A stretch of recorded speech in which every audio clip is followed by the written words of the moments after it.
Dar truputėlį apie kolontitulus. Jeigu viršui 2 kartus paspaudžiu, aš įeinu į taip vadinamą header viršutinį kolontitulą, čia būna apatinis kolontitulas, 2 kartus spaudžiu, vėl išeinu. Galima ir kitaip, galima kažkokius įterpti kolontitulus, insert, tai yra header, čia yra kažkokie visokie standartiniai yra, reiškia, patai, čia yra spausdinti ką. Reiškia, ką aš parašau kolontitule, tas ir yra. Jeigu parašysiu viršutinis kolontitulas, tai šičia ir bus taip, kaip ir turi būti. Jeigu spausiu tab, nušokam į vidurį, galim įterpti, reiškia, ir kažkokį puslapio numerį, reiškia, pavyzdžiui, iš esamos pozicijos paprasto, reiškia, plain, toks paprastas puslapio numeris, galima terpti, pavyzdžiui, tab, parašyti datą ir laiką kokią nors, sakykime, tik data būtų, toks yra. Galiu nueiti į kitą apačią kolontitulą, įterpti, sakykime, tokią apie dokumento, reiškia, visą, reiškia, dalyką, kaip jis vadinasi ir panašiai ir taip toliau.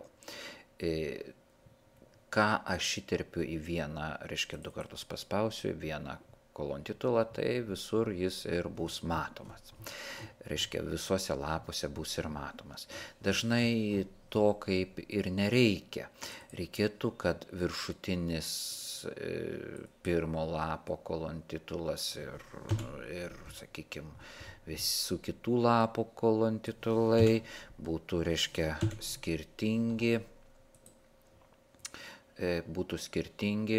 todėl reikėtų uždėti, reiškia, kai įeinam į kolontitulus, reikėtų uždėti, kad pirmas lapas bus skirtingas. Tada jau atsiranda pirmo lapo. Galima uždėti, kad bus skirtingi lyginių ir nelyginių lapų kolontitulai. Dažniausiai naudojame, kai dedam kažkokius tai užrašus, puslapio numerius, ne vidury, o, reiškia, kairiai, dešiniai ir taip toliau.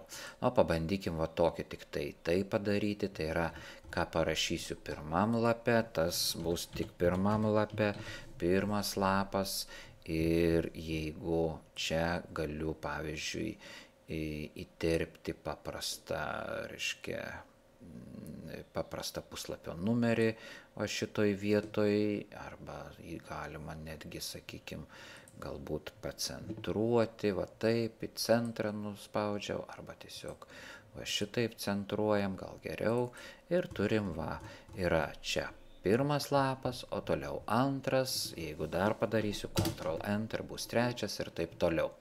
Dažnai tokie dalykai yra daromi gaminant šabloną.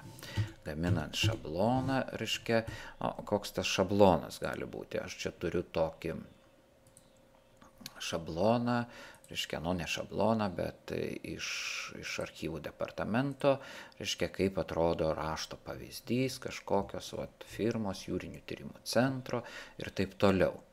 Tai toks dalykas yra dažniausiai, aš nukopijuosiu, dedamas reiškia, nukopijuosiu šitą, to nereikėtų, šitą kopijuosim tik tai herbą ir, reiškia, kopijuojam, pereinam į savo ir dabar čia, tą pirmą ištrinkim, įdėsiu šitą jūrinių tyrimų centras, kad, reiškia, dar gal gražiau, nėra labai gražu, reiškia, pavažiuoti į viršų nepavyks, taip turėtų būti, galbūt tas jūrinių tyrimų yra per daug žemai, pabandykime jį pastraipas pažiūrėti, sumažinkim šitas, toks turėtų būti. Galima čia dar užrašyti kažką ten, kokiu nors telefonus, faksus ir taip toliau, pavyzdžiui, pabrėžti brūkšnį, kažkokį, labai jau juodas yra. Ir čia pirmoji, ir dar turėtų būti kažkoks tai, galbūt dažniausiai daroma ta, reiškia, nuorodą, reiškia dokumento nuorodą į, reiškia, į kažkokį tai, kur jis laikomas kompiuterį ir panašiai. Reiškia, pirmam lape tai būtų tik tai šitas ir šitas. Antram lape, galbūt puslapio numerio užtektų, tik tai dažniausiai yra puslapio numeris dedamas ne viršuje, o apačioje, reiškia, ir čia paimkim į apačią ir sucentruokim jį ir turim va tokį, reiškia, kaip ir šabloną. Čia tekstas. Jeigu aš dabar tą tekstą visą ištrinčiau, taip, mano gaunasi tik vienas lapas, tas lapas yra va su tokiu, reiškia, kaip ir šablonu, čia yra kaip jis vadinasi ir toliau nėra.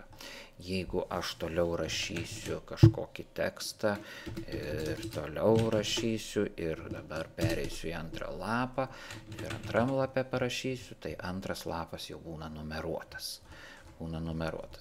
Jeigu jūs tai pasidarytumėte, o dabar vėl viską ištrinsiu, kad būtų tuščias, gražus dokumentas, reiškia, ir dabar aš jį galiu užrašyti kaip šabloną.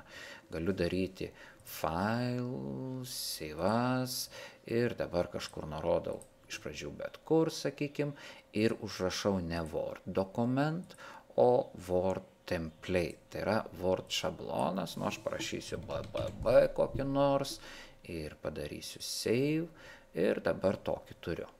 Aš čia galiu parašyti, man reikia vėl ant tokio šablono rašyti, spaudžiu new, atsiranda vėl visi mano šablonai, čia yra tokie standartiniai, aš einu į savo personalinius, yra AA, yra BB, BB, o be reikalo čia įrašiau į šabloną šitą dalyką ir jis visą laiką bus nebetuščias lapas, ir dar kartą perrašykim jį į šablonus, ne Word dokumento, template ir, sakykim, BB nebus gerai, parašykim CC, aš šabloną padarysiu, save, paskui bandysim juos ištrinti, tai dabar file, new ir personaliniai ir CC, turiu tuščią lapą su kažkokia dokumentų nuoroda ir viską rašau ir turiu, reiškia, kaip ir firminį savo